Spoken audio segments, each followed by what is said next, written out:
بسم اللہ الرحمن الرحیم۔ باب الحمدللہ رب العالمین والصلاة والسلام علی سید المرسلین محمد وعلی آلہ وصحبہ ومن تبعہم بإحسان الی یوم الدین وبعد۔ معزز ناظرین، السلام علیکم ورحمۃ اللہ وبرکاتہ۔ باب السواک یوم الجمعہ۔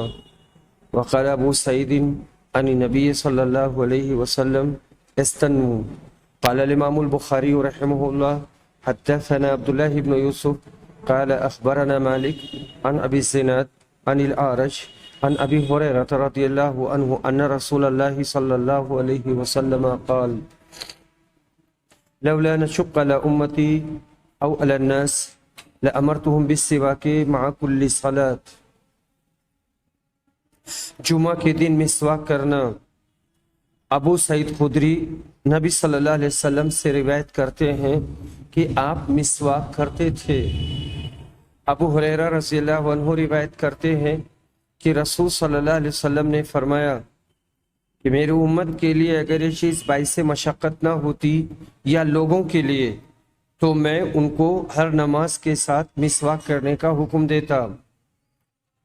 حضرت انس کہتے ہیں کہ رسول صلی اللہ علیہ وسلم نے فرمایا کہ میں نے مسواک کے سلسلے میں تم لوگوں کے اوپر زیادہ حکم دیا اور بہت زیادہ باتیں کہیں۔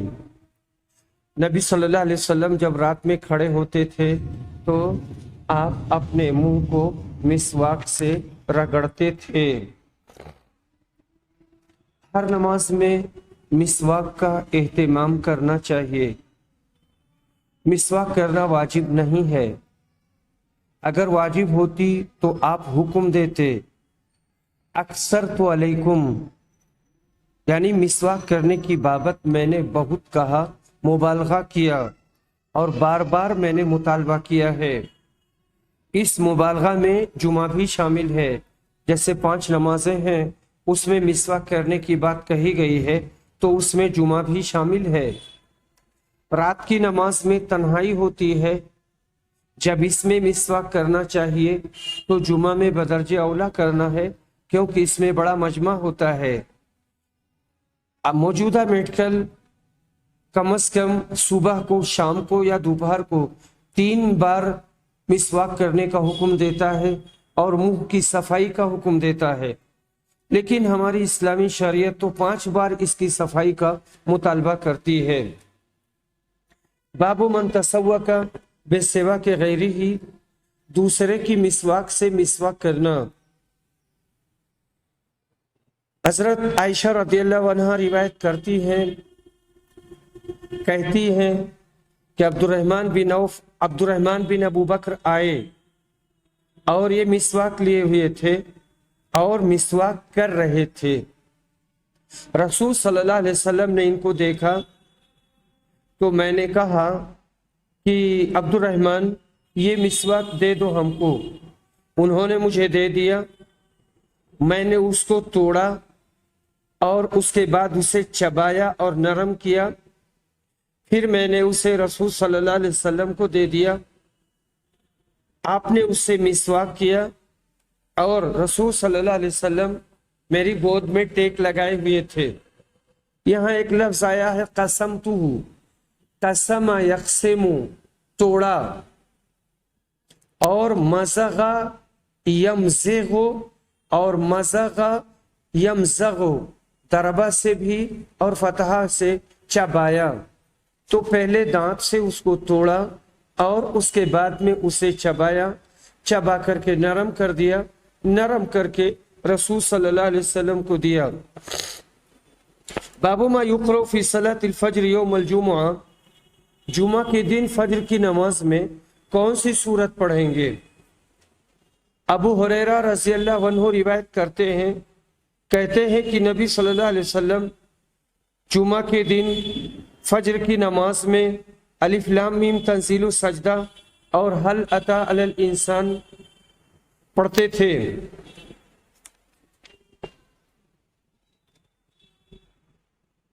اس حدیث سے معلوم ہوا کہ جمعہ کے دن فجر کی نماز میں دونوں صورتیں پڑھنا مستحب ہے۔ بعض دوسری روایتوں سے معلوم ہوتا ہے